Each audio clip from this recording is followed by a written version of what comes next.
All right. Shalom. I'm the priest Ainwa from the GMS South Carolina Midlands camp. Coming back with a quick lesson through the spirit and through the power of Yahweh Ba'ashem Yahushai, Ba'ashem Rakakwadash. Before I get started with this lesson, I want to give all praises, all honor, and all glory unto Yahweh, Ba'ashem Yahushai, Ba'ashem Rakakwadash. I want to give double honors to my elder apostles, to my elder bishops, and to my elder teachers of Great Millstone that rule well, which taught me this truth, who are the true leaders of Israel today. Peace, love, blessings, and salutations unto the elect. All right, shalom. Shalom to the few sisters, the Akwaf that listen and that follow this truth and sincerity. Shalom to you sisters, to you Akwaf. Shalom to the Israelite foreigners. Shalom to the hopeful elect. And I want to do this quick lesson, just a response to the beloved elder ICR, the head of the GMS Charlotte camp. I wanted to do a response to this lesson, this heavy lesson that the elder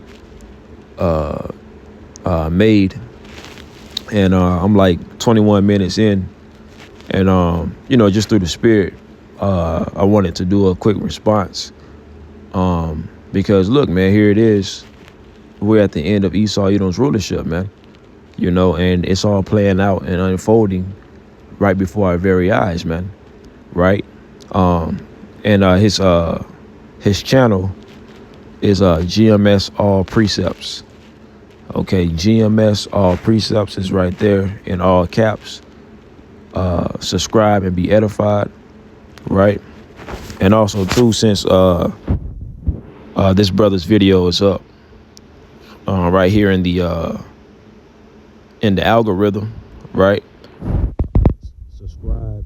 GMS KC Prophets 3. The elder makes very edifying lessons. So if you're not subscribed to that elder, subscribe to him as well. Okay, Baba Kusha. And like I said, this is gonna be a quick lesson through the spirit. When y'all go and watch the elder ICR's video, in the beginning of it, ultimately you have let me see if I can find it. You have this guy right here breaking down how many missiles can I believe it was it's right there, 500 intercontinental ballistic missiles, ICBMs, pretty much were transferred to Iran, right? And in those 500 missiles, they can hold up to 6,000 nuclear warheads, man. Okay, so ultimately, the elder is breaking it down, but I wanted to, like I said, just give my 2 cents, right? So, when you read here in Revelation, the 9th chapter, and I'm gonna get to the point because ultimately he already broke it down. But as I said, this is just a response. This is just my 2 cents. So Revelation chapter 9, verse 15 in the KJV. And the 4 angels were loosed, which were prepared for an hour and a day and a month and a year to slay the third part of men. And the third part of men would be speaking about the Edomites, because and as I said, the elder, he already breaks it down in his lesson when you go and watch his lesson. But man is divided into 3 categories, right? Of course, you have the sons of God, which are the Israelites, right? You have the sons of men, which are the heathen, and you have the sons of the wicked, which are the Edomites. Okay. Now, I'm going to read verse 16 in the KJV and also the NLT. Okay. So ultimately, the Lord has destruction prepared, as we've been bringing out. Okay. Beginning with the elder apostles, the elder bishops, and the elder teachers on down. We've been bringing out that this devil is going to receive great judgment for all the atrocities that he has done unto the children of Israel and to the planet Earth. Okay. And we've been telling you that the Lord has wrath and indignation prepared for America, Babylon the Great. And it's going to be the greatest judgment. It's going to be the greatest wrath of the Lord, man. Okay, in recent history, in to date. Okay, because ultimately, this is the angriest the Heavenly Father has been. Just look at the wickedness that has been going on since this devil has been ruling the planet Earth. So the destruction is going to be equally is going to be what's the word that I'm looking for? The destruction is going to be well justified. I'll just say it like that. Okay. So this is Revelation chapter 9, verse 16 in the KJV. And the number of the army of the horsemen were 200,000. And I heard the number of them. And that's speaking about those, the army and the horsemen that is speaking about is those nuclear ICBMs. Okay. Now you see that we're in the midst of World War III, because ultimately World War III, we're in the beginning stages of it.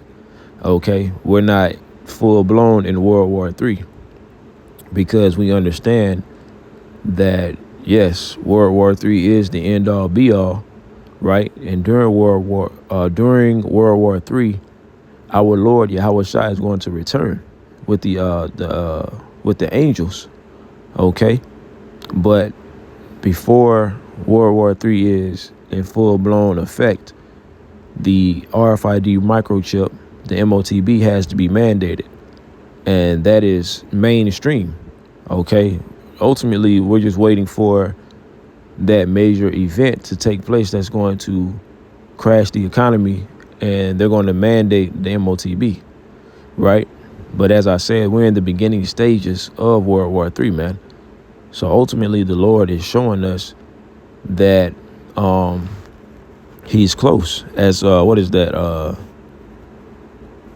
In 2nd Esdras, the 9th chapter. Let's grab that real quick. It goes into measuring the time. 2nd Esdras chapter 9 and verse 1. He answered me then and said, measure thou the time diligently in itself. So ultimately, measuring the time is seeing what's going on with these current events and linking them to the biblical prophecies. So the Lord is letting us, whenever we see things like this, with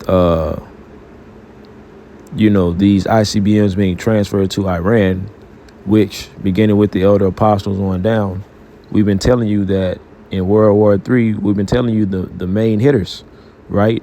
Russia, Iran, China, America, Israel, and those are the main countries that you hear about in these beginning stages of World War III. Okay, it's another precept going into the least of the flock shall draw them out, speaking about how Amalek has drug America into this third world war. Okay, so when we see things like this, we understand that these are biblical prophecies. That's us measuring the times. Like it says in Matthew the 24th chapter, I believe around the 6th verse, the rumors and rumors of wars. So these are the rumors. Okay, these are ultimately the signs. Continuing on, and when thou seest part of the signs pass, which I have told thee before, then shalt thou understand that it is the very same time wherein the highest will begin to visit the world which he made. So we understand that we're in that time. This is the time that we're in. Okay, the Lord is visiting the earth, right? Matter of fact, I might as well keep reading, because all of this is taking place right now. Verse 3. Therefore, when there shall be seen earthquakes and uproars of the people in the world, is not that happening right now? Look at all of these earthquakes that's taking place, and earthquakes are happening every day. Okay. And, the people, everybody's in an uproar, racial tension at an all-time high. So we're right here to where the Lord is getting ready to take Esau down. He's getting ready to take out America, Babylon the Great. Okay. And he's rising up the nation of Israel. Okay, of course, by default, this kingdom that's being established is the kingdom of Yahweh Shai. Okay, and then you're going to have that righteous order. Okay, the third, ultimately the third under Yahweh Shai, King David. Okay, then you're going to have the 12. Then you're going to have the 144,000. You know, that top governing body is being risen up right before the eyes of our enemies. 2nd Esdras 6 and 9. For Esau is the end of the world, and Jacob is the beginning of it that followeth. Okay, so this is the time that we're in right now, right? So we're seeing the earthquakes in diverse places. We're hearing the uproars of the people. We're hearing about the rumors of wars. Okay. Verse 4, then shalt thou well understand that the Most High spake of those things from the days that were before thee, right? Even from the beginning. So the Lord has always, since the beginning, the Lord has already had it planned out to where he's going to bring this great destruction and this great deliverance at the same time. Okay, to truly show who he's dealing with, the children of Israel. Here it is. You know, pretty much we've had, as a nation, we've only had like 40 years of peace during the time of King Solomon. But, you know, before that and after that, right, you know, you can read about our history to where we've pretty much been in and out of captivity. So right now we're in our final captivity, and ultimately the Lord is about to show us favor, beginning with that top governing body. Okay, the elect. Okay, the 144,000, right? Then you have the Lord's multitude that's going to be delivered.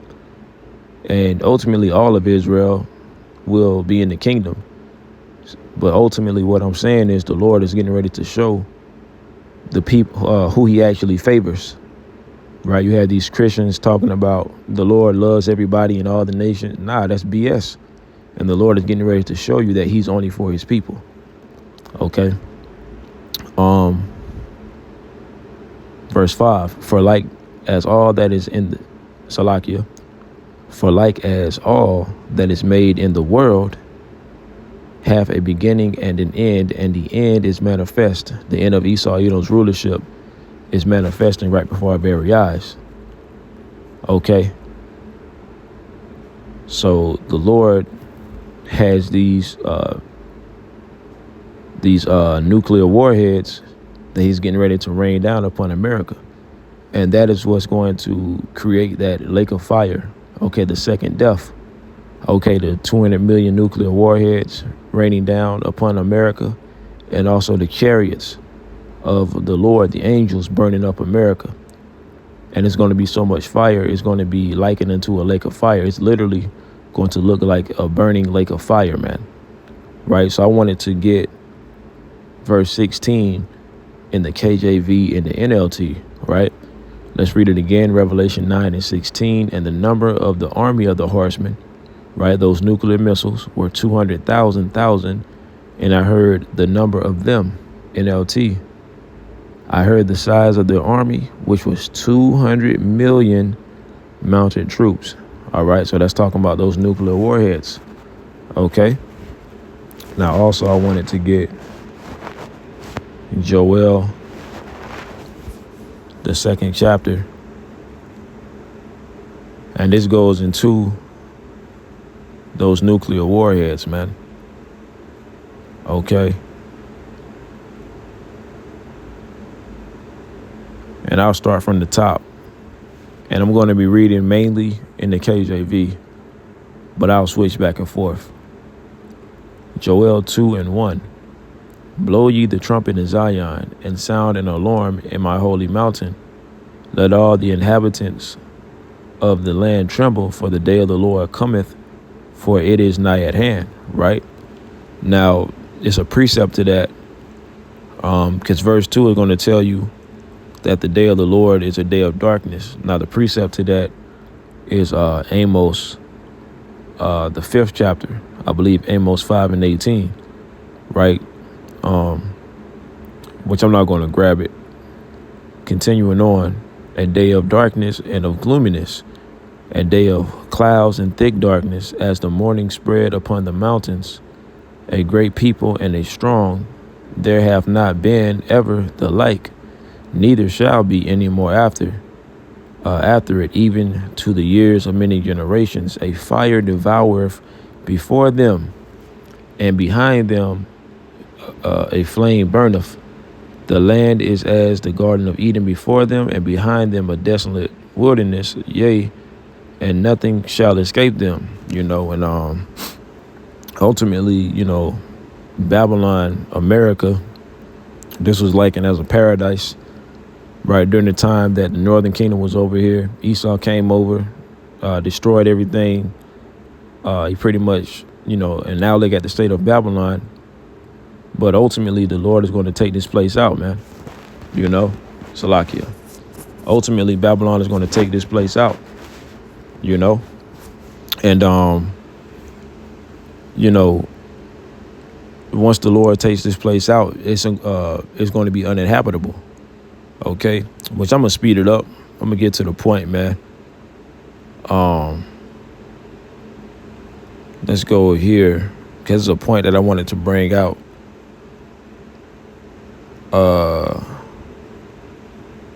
Let's see. I think maybe, verse 11, right? Because when the Lord brings this destruction, who's going to be able to abide by it, man? Who's going to be able to survive it, right? So this is verse 11. And the Lord shall utter his voice before his army, for his camp is very great, for he is strong that executeth his word. For the day of the Lord is great and very terrible, and who can abide it? All right, verse 11 in the NLT. The Lord is at the head of the column. He leads them with a shout. This is his mighty army, and they follow his orders. The day of the Lord is an awesome and terrible thing. Salakia is an awesome, terrible thing. Who can possibly survive? Right? The elect. Okay, that 1/3 is the one that's going to ultimately survive this so-called nuclear holocaust. Okay? And the elect is going to get beamed up. Okay, you can read about that in 1 Corinthians, the 15th chapter. Also, what is that? Isaiah. Let me grab this real quick.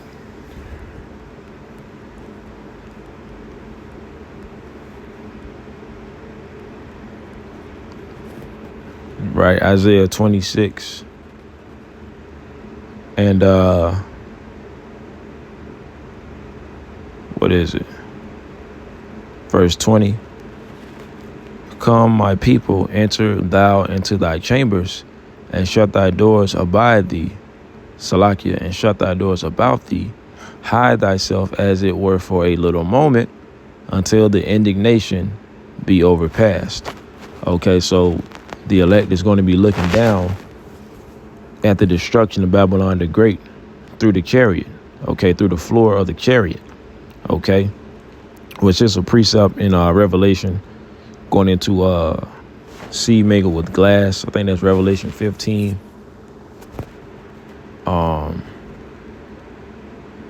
Revelation 15:2. And I saw as it were a sea of glass mingled with fire, and them that had gotten the victory over the beast. So the ones that's going to be able to survive is the elect, ultimately getting the victory. Right? 1 Corinthians, the 15th chapter, goes into that victory, getting the victory over death. The Lord instilling his laws, statutes, and commandments into us, making us immortal, right? And ultimately, the elect is going to witness the victory, witness the destruction over Babylon the Great, witness the victory that we're going to receive through Yahweh Ba'ashem Yahushai, the victory that we're going to receive over our enemies, over our captivity, okay, over Edom and the heathen, right? And I saw as it were a sea of glass mingled with fire, and them that had gotten the victory over the beast and over his image and over his mark and over the number of his name stand on the sea of glass, having the harps of the Most High, man. So, yeah, we're right here.